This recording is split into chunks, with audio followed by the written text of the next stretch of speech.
world champion. All right. You call him. I like it. Let's get to the dirt sheets. Okay. You gonna? Did you move the little marker? There Yep. you go. All right, in the dirt sheets this week, I have an article that CM Punk has gone on record to explain and give the reason for his slow start in AEW. Okay. Right, and he says, and I quote, "I think that I use my name and whatever value it has to highlight some of the guys while knocking off my ring rust and moving up the ladder. So for storyline purposes, it makes sense to me.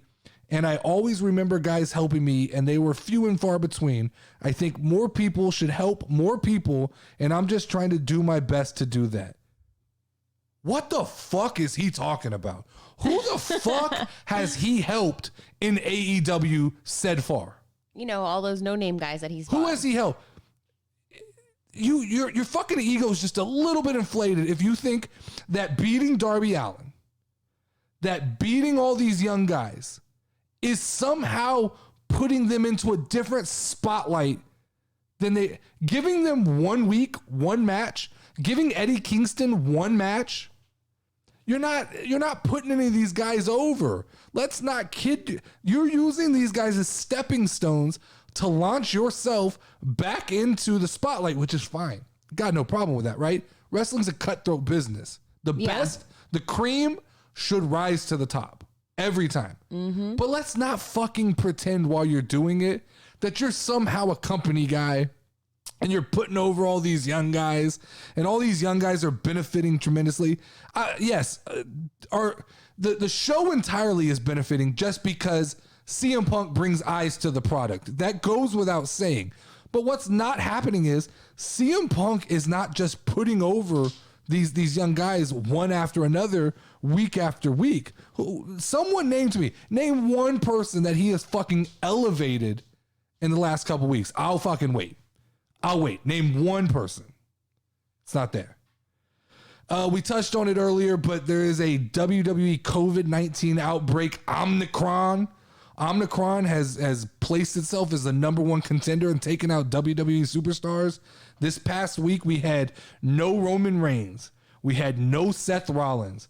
We had no Becky Lynch. We had no Omos. We had no Big E. We had no Bobby Lashley. We had no Bianca Belair. What the fuck were we paying for? If you bought a ticket to go to Monday Night Raw in Detroit, Michigan, you just got fucked out of seeing a WWE show. WWE owes an IOU to the city of Detroit, Michigan, because what the actual fuck? You paid to see the Jumbotron. Eric Bischoff? You paid to see Eric Bischoff? You paid to see a Miz and Maurice wedding? You paid to see what there Street was? Profits. You paid to see Nikki Ash do a fucking boom, zap, pow. I can't stand her. I can't either. I don't know what the fuck. I loved when Carmella called her a not almost whatever superhero. Look, I mean, Detroit gets shit on enough. The fucking auto industry left. They can't fucking find clean drinking water. Then WWE's just gonna come take a hot steaming shit on them and not. You should have rescheduled that. I mean, if you missing that many fucking people, that Raw was pathetic.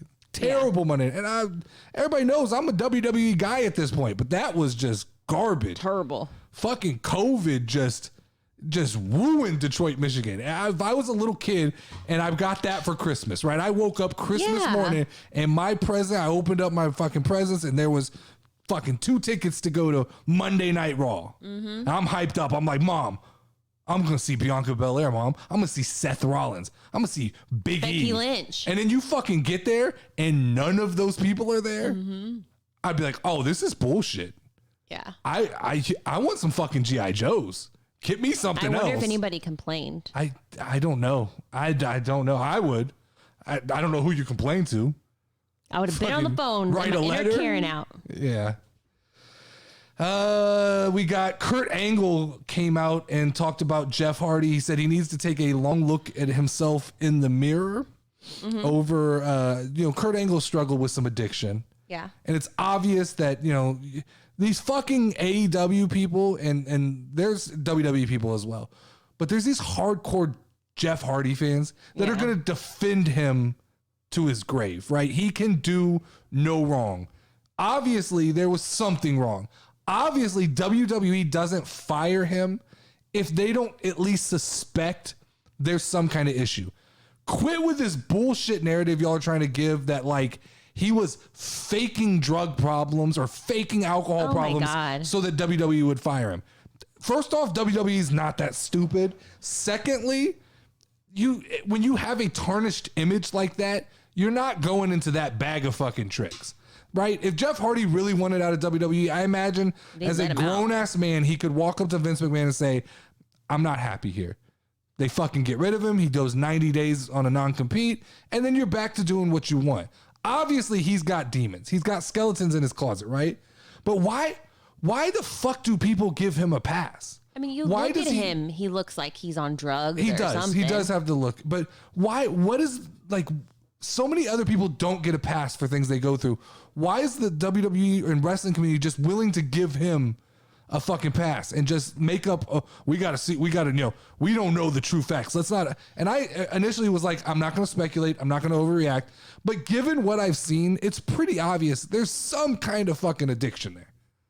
Be it alcohol, be it drugs, whatever it is. You don't get a concussion and WWE fires you the next day. Yeah. You don't walk out the side of the fucking building. But he's fine. He's at home. He's fine. Well, he's doing podcasts and live streams and things like that now. And TikToks at bars.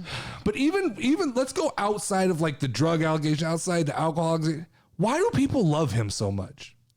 I don't get it. I've hated him from the beginning. I didn't watch him like from, I guess, his heyday or whatever. No, go back. Like, I get the Attitude Era shit. He was fucking fire.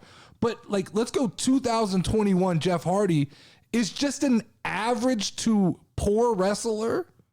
Mm-hmm. He doesn't do anything spectacular. Like, he's a nostalgia act, but people just love him. And I have a theory on that I'm going to get to in the last article today. All right.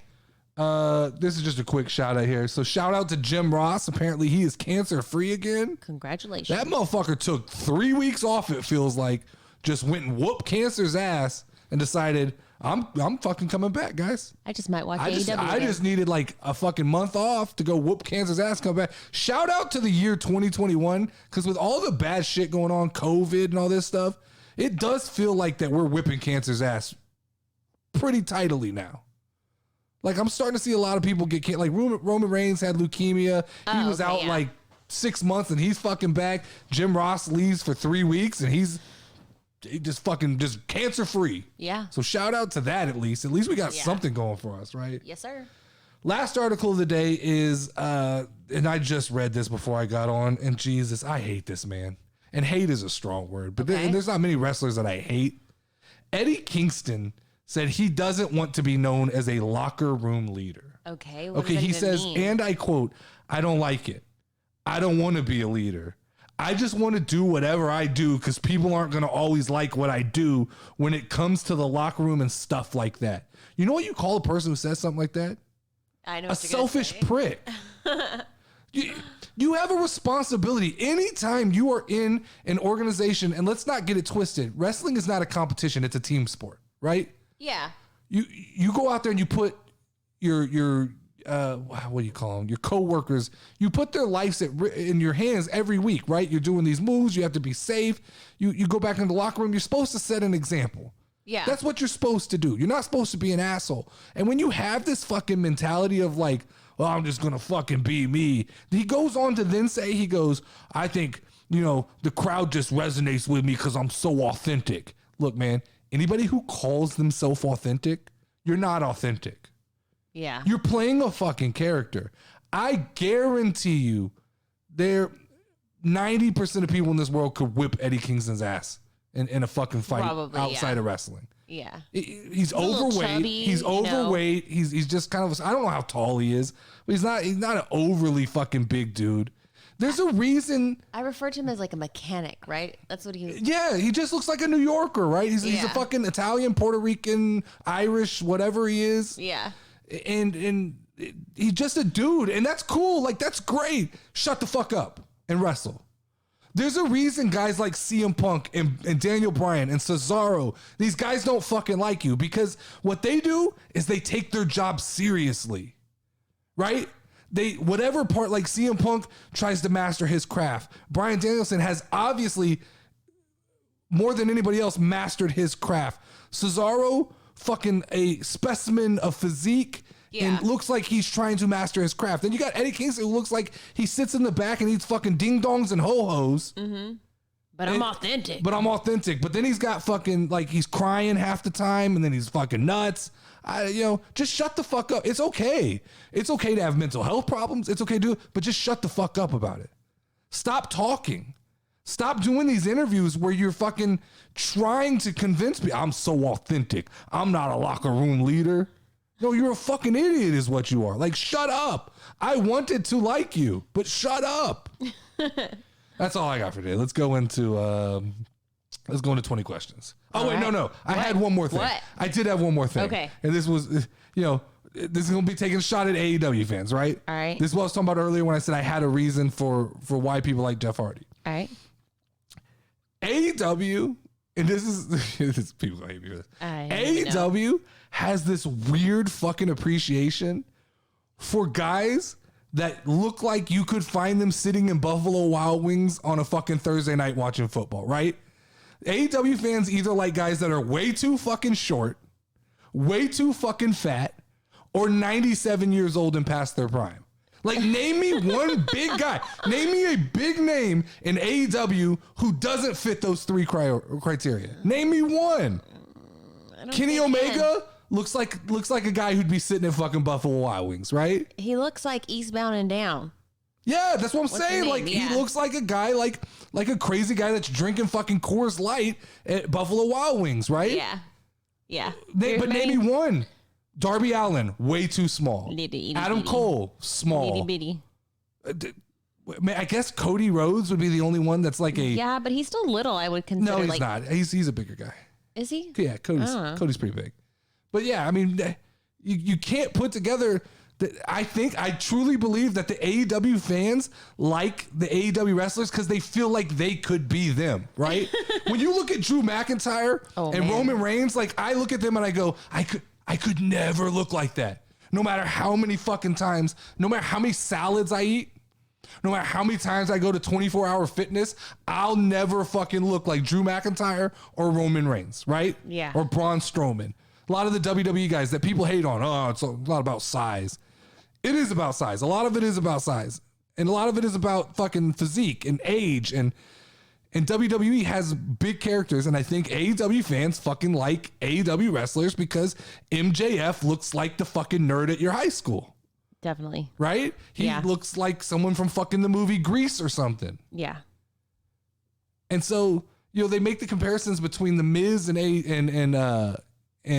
MJF, but I don't know how tall the Miz is, but I think the Miz is considerably bigger. He's a bigger guy. Right? He's Yeah. bigger than that. Because when So- you look at him compared to some of the other guys, he kind of holds his own. So. But that's what I had to say. That's why. So now we could go into